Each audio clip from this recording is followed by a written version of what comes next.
I didn't meet the Lord on my own. I didn't have this whole revelation by myself. I came into the church and I was greeted by Him through so many people. My church didn't leave me as a hello or as a little sign in on a paper. They became my friends, they became my leaders, they became my confidants, they became my bridesmaids, they became my fiancé. They showed me the heart of Christ, they showed me how to love them back. I got to experience that in my church.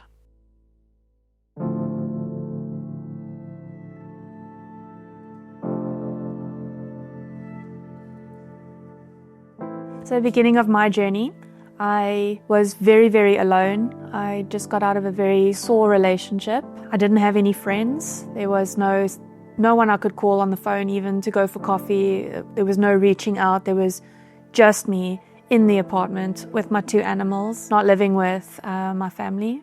I was in a lot of debt, adding to more depression. I just wasn't living a sober life either. I completely lost the will to live when I saw the amount of debt that was in front of me. The fact that I had no one else, it was just me, and drugs do play with your mind. But the ex that I was with, his family are part of JoshGen.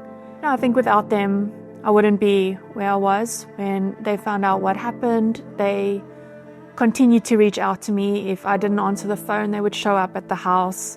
They brought me to the Christmas by carols, the end of 2022, and then that New Year's Eve service. Because of the state that I was in and also my history, you couldn't say hello to me without inducing emotion in me. I wasn't used to being acknowledged as a person. From there, they introduced me to a lady and her husband that live in the complex that I live now.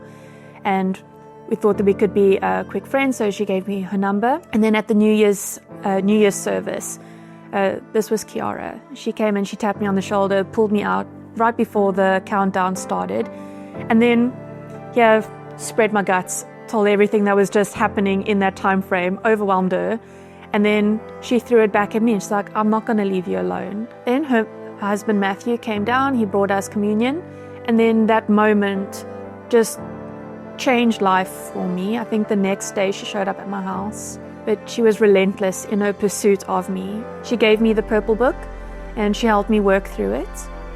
And then I continued to go to JoshGen in Pinehurst. I think within 3 weeks, I was in her apartment, which is actually next door now. That's where I gave my life to the Lord. And then from there, I never looked back.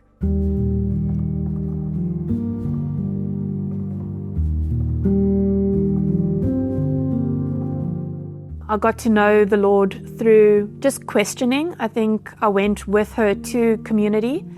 And there I met my very first community leaders, Gerard and Christine. There was something of family there. When I started going by myself, then I would be there an hour to half an hour early, and I'd sit outside and I'd wait for them to open. So I couldn't wait to be part of them. I was very sore having to leave that community because I was there with Kiara, but they were going to start a new community and I was going to go with them.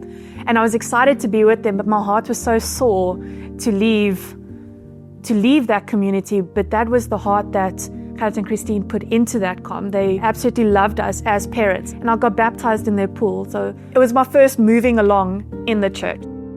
Kiara for me is my first person. Before other friends got involved, there was just one pivotal moment. I was reading Matthew 6 for the first time, reading about how He takes care of the lilies of the field. And also, I really didn't have clothes. I maybe had 3 t-shirts, one hoodie, and little shorts. I wasn't really blessed in that area. And I remember reading that passage, and I wrote in my little prayer journal, like, sure, Lord, I really pray that You will reveal Yourself to me so I can look on the outside, how You're working on the inside. This was 4:30, it was after work. Kiara knocked at the door. While I was in that moment, I had it, and I walked to the door. I'm like, oh, why are you here? And she pulled out this entire bag of clothing for me, not hand-me-downs. She went out shopping, and she's like, no, I did speak to the elders this morning, and we all felt that this was for you, but to not at the morning, but to wait for now. And I'm like, it wasn't about the clothes.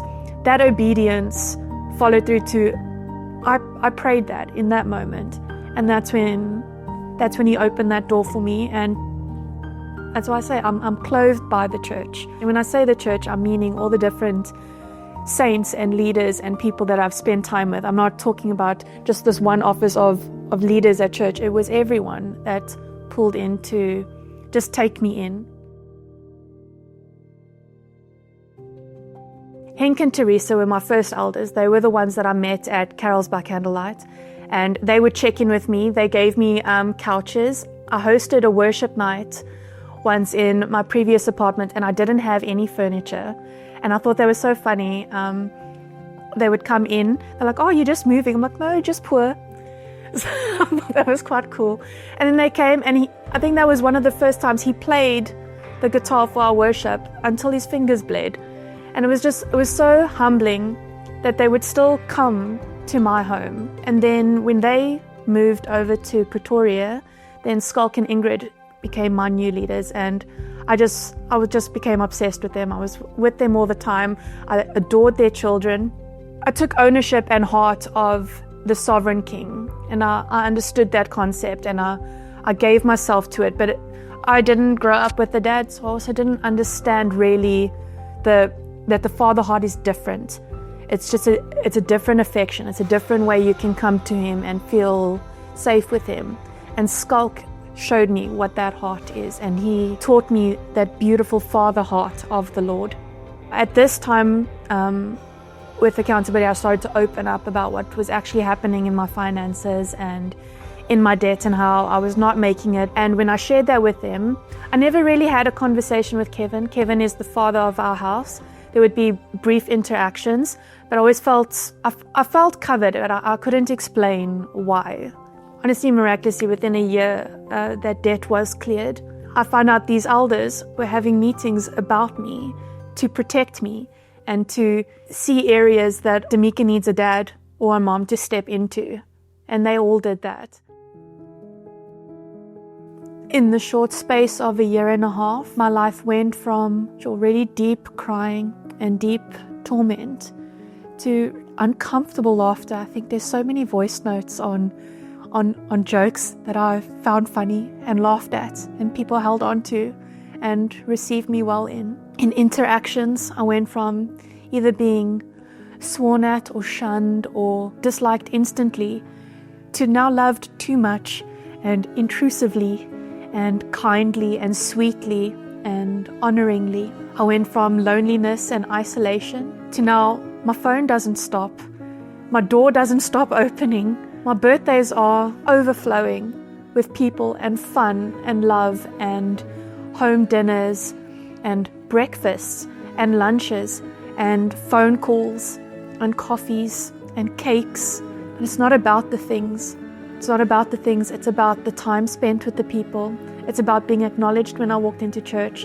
It's about being noticed if I wasn't there, and called when I'm sick. And when I get engaged, that people will drive 5 hours to make sure that they're there to celebrate us and to open up their homes so we can have all of our friends there, and to offer to plan the wedding, and to offer to cater for it, and to offer to take my photos so that they'll be a little bit better than my iPhone. It wasn't a once-off hello. It wasn't a once-off, oh, you can just come to our house and then never contact it again.